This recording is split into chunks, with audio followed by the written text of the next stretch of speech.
Hello everyone. Pharmacist की एक और भर्ती सेंट्रल गवर्नमेंट की पोस्ट है। ठीक है, और वो भी परमानेंट। चलिए कंप्लीट डिटेल देखते हैं वन टू वन। चलिए शुरू करते हैं इंपॉर्टेंट डेट से। ठीक है, वीडियो इन्फॉर्मेटिव लगे तो वीडियो को लाइक और चैनल सब्सक्राइब करना बिल्कुल ना भूलें। आपकी जो फॉर्म भरने की स्टार्टिंग डेट है वो हो चुकी है। ठीक है, सुबह 10 बजे से और 18 अप्रैल तक शाम को 5 बजे तक लास्ट डेट है। तो प्रयास करना अगर फॉर्म जल्द से जल्द भर दो वो ज़्यादा बेटर है कंपेरिजन टू, क्योंकि 18 तारीख को रात को वेट नहीं करना, क्योंकि ज़्यादातर कैंडिडेट ऐसा होता है वो सोचते हैं कि 12 बजे तक है और 5 बजे ही उनका घंटा बच जाता है। ठीक है, बात करते हैं यहाँ पे सबसे पहले अपनी पोस्ट के बारे में कि जिसमें क्या है सीन। देखो सबसे पहले फार्मासिस्ट की पोस्ट है, यहाँ पे कोड लिखा हुआ है 12605। ठीक है, ग्रुप सी की पोस्ट है। ठीक है, नॉन गैजेटेड टेक्निकल पोस्ट है अपनी।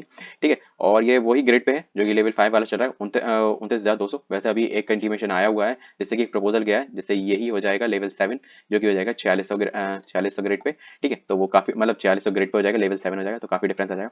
एज की बात करें तो इसमें 18 से लेके 25 आपकी एज है। ठीक है, और इंपॉर्टेंट डेट्स देख लेते हैं। सबसे पहले वैकेंसी देख लेते हैं, वैकेंसी कितनी है भाई। वैकेंसी तो इंपॉर्टेंट है। देखो इसमें वैकेंसी केवल एक है, बट ये यूआर में है। तो यूआर का मतलब ये होता है कि SC ST OBC या किसी भी रिजर्वेशन का कैटेगरी का कैंडिडेट इसमें भर सकता है, क्योंकि ये अनरिजर्व होती है।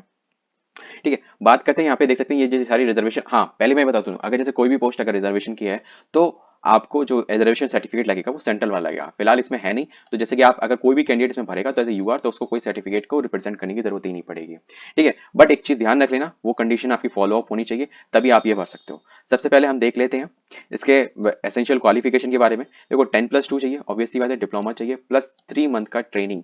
ठीक है, प्लस रजिस्ट्रेशन। ठीक है, और सेंट्रल या स्टेट कहीं से भी, मतलब ऑल ओवर इंडिया का कैंडिडेट यहाँ पे एलिजिबल है। ठीक है, अब यहाँ पे बहुत लोगों को कंफ्यूजन हो रहा होगा ये 3 मंथ ट्रेनिंग का क्या सीन है। देखो डिप्लोमा करने के बाद 3 मंथ की ट्रेनिंग होती है। ठीक है, जो कि होती है हॉस्पिटल ट्रेनिंग। ठीक है, जैसे कि डिग्री में, अब जैसे कि यहाँ पे बी फार्म एलिजिबल नहीं, बी फार्म का अगर बात करूँ तो बी फार्म यहाँ पे एलिजिबल नहीं शो हो रहा है। ठीक है, तो मैं स्ट्रेट फॉरवर्ड बोल रहा हूँ क्योंकि जो सामने नोटिफिकेशन में है ना। दूसरा ये कि जैसे कि बी फार्म के बाद होती है सेकंड ईयर में, और थर्ड ईयर के बाद जो ये 3 महीने की ट्रेनिंग 45 डेज की 2 जोन में होती है, तो सेम चीज रहती है। तो यही वो ट्रेनिंग है 3 मंथ की, तो कोई टेंशन वाली बात नहीं है। यहाँ पे आप देख लो ये सीक्वेंस है 10+2 डिप्लोमा और ट्रेनिंग फिर रजिस्ट्रेशन। ठीक है, और सेंट्रल या स्टेट आपको कोई भी हो, ये सबसे अच्छी बात है। जो सेंट्रल वाले रजिस्ट्रेशन है और जिनका जैसे भी बिहार में रजिस्ट्रेशन नहीं हो रहा था और उस वक्त अगर ये वैकेंसी निकली होती है और उसमें जैसे कि कहा गया सेंट्रल वाला रजिस्ट्रेशन यहाँ पे मांगे registration as a pharmacist with central और स्टेट। ठीक है, तो वो एलिजिबल हो जाता है यहाँ पे। अब बात करते हैं यहाँ पे ये जो मेथड ऑफ सिलेक्शन है। सबसे पहले मैं एक चीज पे बात कर रहा हूँ, एज की। ठीक है, एज है ना, इसमें जो एज है, हाँ ये रही एज, जैसे कि मैंने बता दिया था 18 से लेके 25 के बीच में।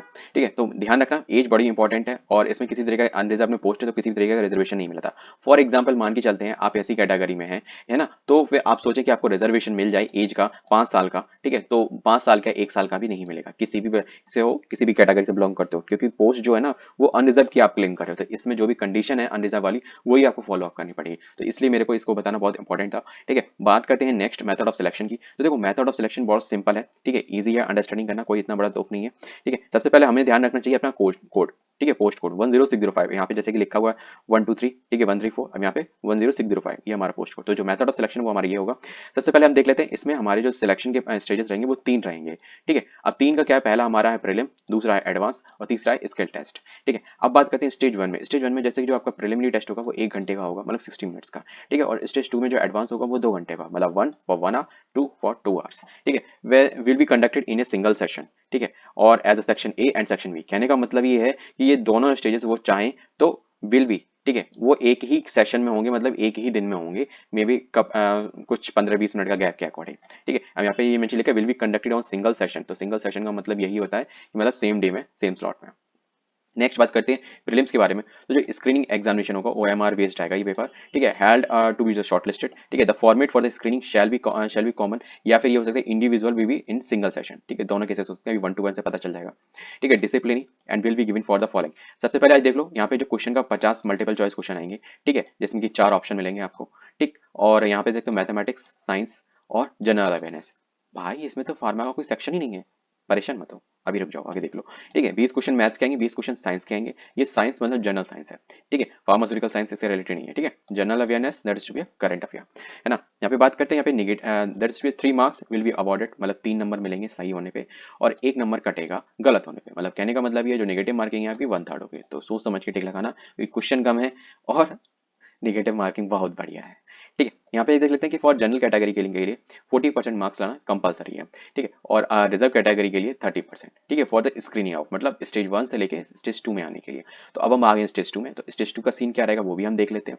पहली बात यह है कि advance test evaluate only for those cases who have qualify, जो भी स्टेज 1 में क्वालीफाई होगा, प्रीलिम टेस्ट होगा वही स्टेज 2 में आएगा। तो ऑब्वियसली है, जब ये सीन रहेगा तो दोनों एग्जामिनेशन, दोनों स्टेजेस सेम डे में पॉसिबल ही नहीं है। ठीक है, one of thing in remember in your mind. ठीक है, बात करते हैं यहाँ पे ये भी जो पेपर होगा 50 मल्टीपल चॉइस क्वेश्चन होंगे, 4 ऑप्शन होंगे। निगेटिव मार्किंग वही, जो सही होने पे आपको 3 नंबर मिलेंगे और गलत होने पे 1 नंबर कटेगा। मतलब obviously negative marking is to be same is 1/3। ठीक है, बट यहाँ पे थोड़ा जो स्कोरिंग क्राइटेरिया, सिलेक्शन क्राइटेरिया थोड़ा चेंज हो चुका है। जनरल कैटेगरी के लिए 30% या उससे ज्यादा। ठीक है, और रिजर्व कैटेगरी के लिए मिनिमम 20% या फिर उससे ज्यादा। ठीक है, फॉर स्क्रीनिंग आउट के लिए, मतलब for skill test next stage पे जाने के लिए। The merit list will be prepared after the second stage based upon the scores obtain score stage 2। मतलब केवल स्टेज 2 पे जो भी आपके मार्क्स आएंगे उसके अकॉर्डिंग आपको नेक्स्ट स्टेज में भेजा जाएगा। ठीक है, और मेन चीज है, इससे मतलब ये नहीं है कि आपका जो प्रीलिम स्टेज 1 में कितने नंबर आए उससे कोई मतलब, that is to be entry barrier. ठीक है, यहाँ पे बात कर लेते हैं in the event of the tie cases. अब ये टाई केसेस वाली तो बात में ही करते हैं, इसका कोई अभी मतलब ही नहीं है। ठीक है, हम बात करते हैं स्टेज 3 जो कि स्किल टेस्ट है। इसमें based upon the merit list prepared after the stage 2, मतलब कंप्लीटली जो सिलेक्शन क्राइटेरिया आपका स्टेज 2 पे है। ठीक है, stage 1 is to be only a entry barrier. ठीक है, next candidate the each post will be for the shortlist for the skill test. The number of the candidate shortlist for the skill test will be depend upon the number of the stage. ठीक है, will be and will not be except the 5 times. आपके जितनी post है उसके 5 गुना candidate बुले जाएंगे, 5 गुना से ज्यादा नहीं, the number of the vacancy. ठीक, इतना ध्यान रखना। उतने ही कैंडिडेट स्किल टेस्ट के लिए शॉर्टलिस्ट किया, मतलब सीधी सी बात है, एक पोस्ट है तो 5 गुना कैंडिडेट, मतलब 5 पोस्ट में 5 कैंडिडेट शॉर्टलिस्ट किए जाएंगे। Skill test will be conducted on go basis. ठीक है, and no go basis for the qualifying the candidate. ठीक है, the candidate for clearing the skill test will be the shortlisted and the empanelled in the order of the merit based upon the marks secured in stage 2 and advanced है। देखो shortcut में बात समझो, जो इसमें जो मेन आपका selection है वो स्टेज 2 पे होने वाला है। पर आप ये कहोगे भाई आपने स्टेज 2 का तो सिलेबस बताया नहीं, बाकी तो सारी रामकथा, सारे रूल्स रेगुलेशन तो आपने बता दिए। ठीक है, तो वो मैंने इसलिए नहीं बताया क्योंकि यहाँ पे आपको शो ही नहीं हो रहा था। दूसरा रीजन ये रहा, मे भी है, जैसे कि यहाँ पे ये सीन जो रहा है, तो स्टेज 2 और स्टेज 1 का जो सीन लग रहा है वो पेपर आपका ये नॉन फार्मा ही आएगा। ठीक है, mathematics, general science and general awareness. ठीक है, लाइक दैट ना। तो यहाँ पे सिलेबस में कोई मुझे चेंजमेंट नहीं है क्योंकि यहाँ पे कुछ ऐसा लिखा नहीं है कि कुछ ऐसा चीज पता चले कि हाँ स्पेशली फॉर दैट है। जैसे कि इसमें लिखा हुआ था कि यहाँ पे स्टेज 1 में क्या रहेगा, स्टेज 2 में क्या रहेगा, वो सीन। ठीक है, तो आपका सिलेबस सेम रहेगा। ठीक है, कुछ ऐसा चेंजमेंट नहीं होने वाला। अब इंपॉर्टेंट लिंक्स के बारे में जान लें। देखो ये लिंक है, आपको डिस्क्रिप्शन में मिल जाएगा, कोई दिक्कत की बात नहीं है। डेट 18 अप्रैल लास्ट डेट है, तो अप्रैल फुल मंथ बन जाना फटाफट से, फर्स्ट जल्द से जल्द फटाफट से कर लेना वीडियो देखने के बाद।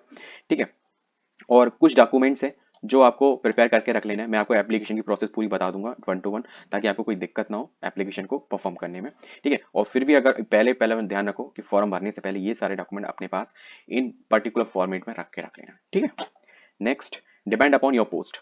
ठीक है, यहाँ पे फोटो वगैरह का आप मेजरमेंट देख सकते हो। ठीक है, 50 के बी, 20 के बी सिग्नेचर और 50 के बी की फोटो, इससे ज्यादा की नहीं होनी चाहिए। एक ध्यान रखना ये डायमेंशन का, इसको अगर किसी को कोई दिक्कत आती है कि हम फोटो को इस पर्टिकुलर डायमेंशन में या पर्टिकुलर केबी में कितना कब कैसे लेके आए, तो वो कमेंट करना। ठीक है, ध्यान रखना जो भी आपकी फोटो हो वो फ्रंट फेसिंग हो और पासपोर्ट साइज हो, और स्पेशली उसमें जो आपका जो फेस है वो ज्यादा हो, और जो बैकग्राउंड हो तो मे भी पॉसिबल हो व्हाइट हो। यहाँ पे जैसे कि वैसे लिखा ही हुआ है व्हाइट, तो मैंने आपको बिना देखे ही बताया, लेकिन व्हाइट हो वो ज्यादा बेटर है। देखो कभी भी अपना जो गवर्नमेंट एग्जाम की तैयारी कर रहे हो, एक फोटो ऐसी खिंचा लो जिसमें आप नॉर्मल एक फॉर्मल लुक में हो, ठीक, और व्हाइट बैकग्राउंड हो। ठीक है, जिसमें क्या होगा आपका मैक्सिमम जो एरिया है वो आपके फेस से कवर होना चाहिए, मतलब just to be for shoulder for आप, आपका इतना एरिया आना चाहिए, है ना। सबसे इम्पोर्टेंट प्रयास पेमेंट के बारे में आपको बता दूं तो देखो यहाँ पे पोस्ट के अकॉर्डिंग दिया गया, तो जैसे कि फार्मासिस्ट की पोस्ट के लिए केवल 100 रुपये आपको पे करना पड़ेगा, बट SC ST और PWD और वुमेन्स के लिए एग्जेम्प्टेड है। पर मैं आपको एक चीज बता दूं, क्योंकि आप लोग जो पोस्ट में अप्लाई करोगे वो अनरिजर्व की है।